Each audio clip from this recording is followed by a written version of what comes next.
US President Barack Obama had one message for leaders as they gathered to discuss nuclear security in Washington, D.C. That deadly networks must not be allowed to get nuclear material.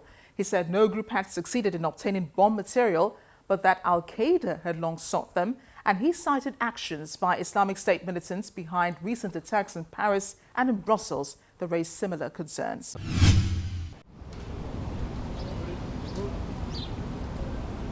The 2 days of talks started with leaders arriving in the U.S. Capitol and heading to the White House for dinner with President Barack Obama.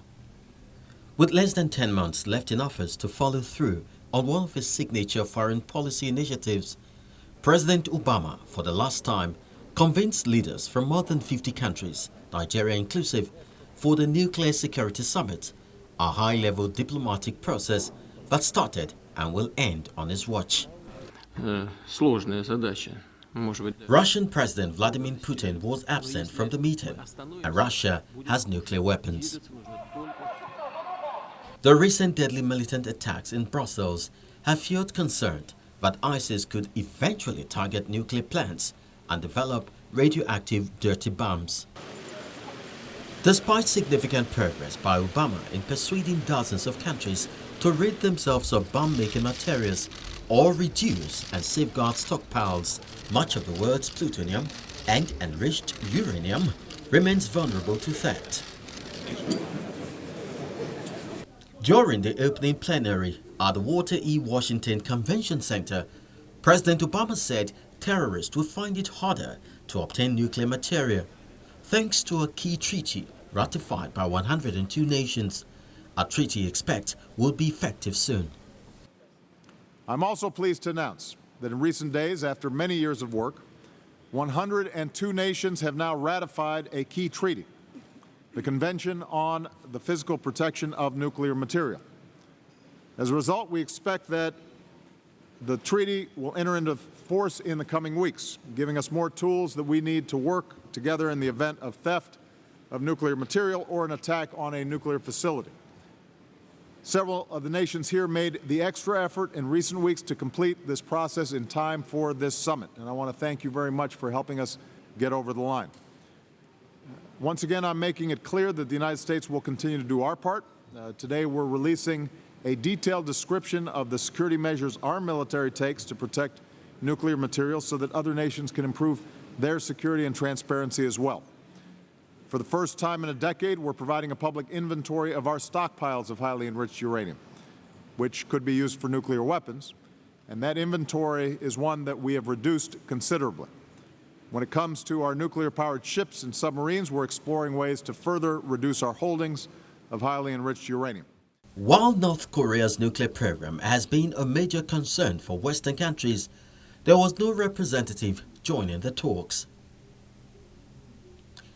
Iran, whose nuclear program has also been a major concern to Western powers, said the Iran nuclear deal has been successful so far, but it will take time for the country to reintegrate into the global economy.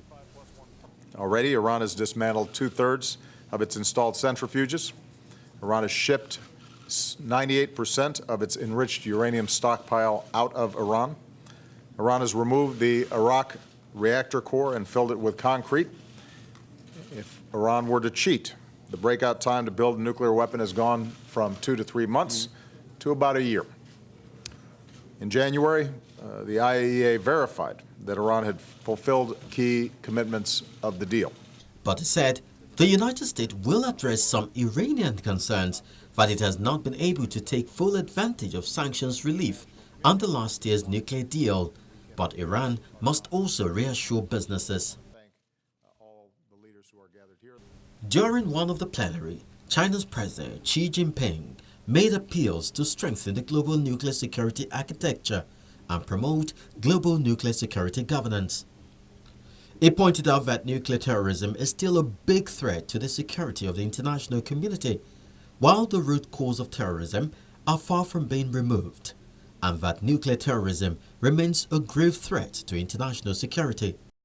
The Chinese president said more robust global nuclear security architecture is the prerequisite for the sound development of nuclear energy. It is also an important step for promoting global security, governance, building a new type of international relations, and improving world order. Meanwhile, Canada's Prime Minister, who attended the summit, said his country would commit an additional $42 million over the next 2 years to improve global nuclear and radiological security. These funds will be used to, for example, combat illicit trafficking through strengthening national capacities in the Americas and the Middle East, improve physical security at nuclear facilities, promote safe management and disposal of disused radioactive sources in countries and regions with identified needs, primarily in the Americas, and to support the International Atomic Energy Agency's Nuclear Security Fund. He also urged leaders at the summit to step up intelligence sharing efforts to prevent terror strikes and keep lethal materials from falling into the wrong hands. After a meeting on the Islamic State, President Obama said he had invited participating nations to work on improving intelligence sharing to prevent terrorist attacks.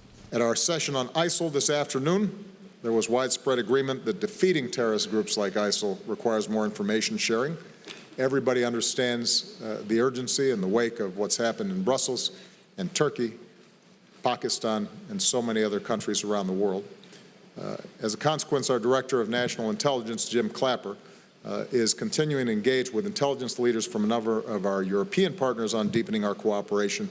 And today I invited all the nations represented at this summit to join a broader discussion among our intelligence and security services on how we can improve information sharing within and among our nations to prevent all manner of terrorist attacks, especially those that might involve weapons of mass destruction. Halfway through the summit, Director General of the International Atomic Energy Agency, YUKIYA AMANO, said the world has seen a big achievement in barring nuclear terrorism over the past 6 years. Till now, there has not been a terrorist attack using nuclear material. But this fact should not blind us on the possibility of terrorists using nuclear material in the form of a dirty bomb, for example. So we should stay very vigilant.